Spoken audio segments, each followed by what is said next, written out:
گهدارین هیوی اف ام دما خوش به از امل علی دکوشه پیوین به سینور ده لگل ومه ایرو امیل سر زاراوا دیپلوماسیا بآخون و واتا و دیروکاوه و ماف و آرک دیپلوماسیا بدن خویانی کرن.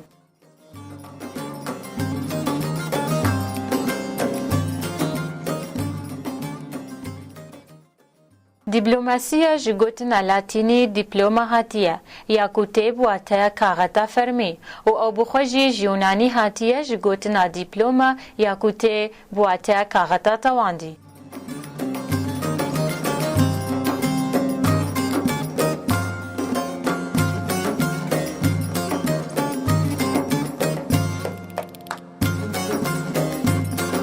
دیپلوماسیا او تواهی آواین دانوستاندن و تکیلیان دنافبرا ولاتان ده و او آواین پیدا کرنا باندورا ولاتان لسر هف و گاوه اف دانوستاندن بسر نکوین شرچه دبه پرانیا جاران.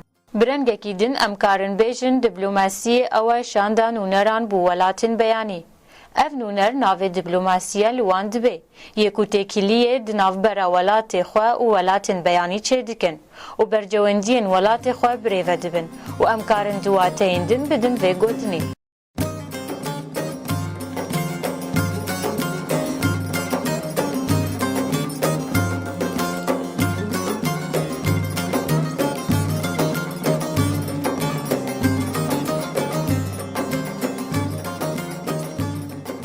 واتیا پیشی یا کج لاتینی هاتیه و آکو دبیجه کو اف کسی کو دبنشانده ولات خواه کاغت دیکاندن ولاتن دن و اف کاغت به پارچه کاسن گرید دان ناویوی هاسنی دیپلوما بو. واتیا دویان دبیجه کو رومانیا لکسی کو دبو دیپلوماسی اف ناو دکرن بو واتیا کسی منافقو درو.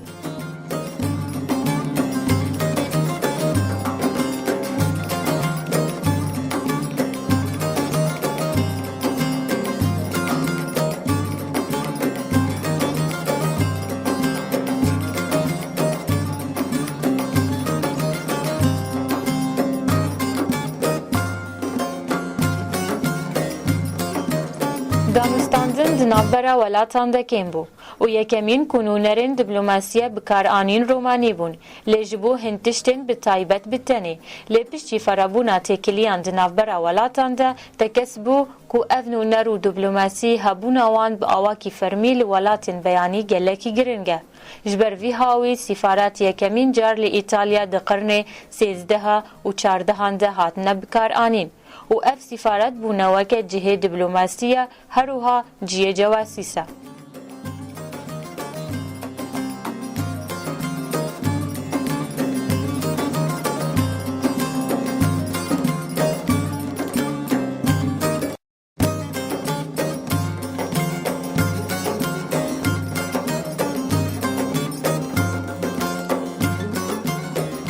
گلک دیروکزان دبیجن کو کاردینال فرانسی ریچیلی و دست به سیستمان و نران و دیپلوماسیا ده قرن 17 دکر. هروها گلک زانیار دبیجن کو دوی دمه ده نما پیوستی هیا بوان دیپلوماسیا جبر فرابونا و پیشکتنا دستگه تکیلیه و راگهاندنه لی طیبتمندی دیپلوماسیا او کو تکیلین و دیرکتن به برپرسیارن وان ولاتان را و کارن دریا تکیلین خواه اکسایتی گلک کاران پیک بینن.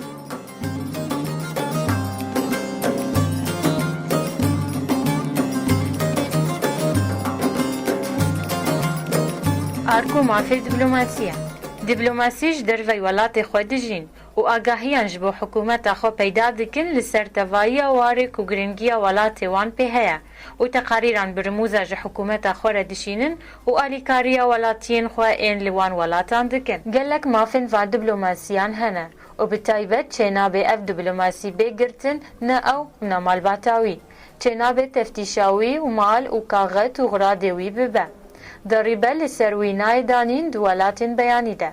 دیپلوماسی و کارمندین خواه آزادین دنرینین خواه اولی ده.